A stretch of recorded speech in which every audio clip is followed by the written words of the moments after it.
Call the member for Mayo. To the Minister for Agriculture.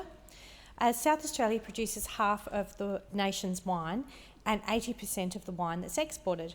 Wine export to China is worth $1.2 billion annually. Given the spectacular collapse of the Australia to China wine market, what immediate support will the government provide to our winemakers, particularly mine in Mayo? The Minister for Agriculture.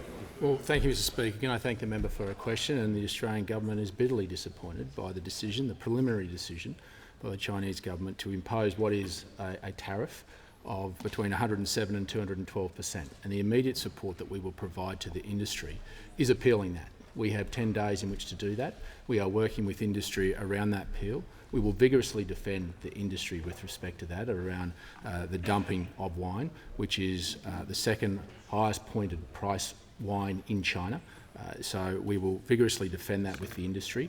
We are continuing to, as we have even before this imposition of what is a tariff on our wine, we'd already been trying to open up other markets through our agricultural councillors, who we now have 22, through the free trade agreements that we put in place. And that's particularly in emerging markets in ASEAN countries, also in the US and Canada of which we actually had a successful finding to us in the WTO.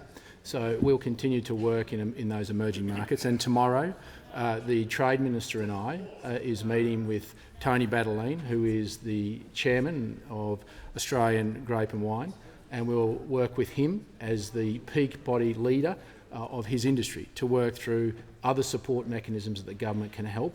Obviously, we will work through that in a constructive way within the parameters of the WTO. We are a fair trading nation, we are a rules-based trading nation. We will stay within that, but we will continue to work with them in exploring new markets as quickly as we can and making investments in accelerating the brand Australia wine right around the world.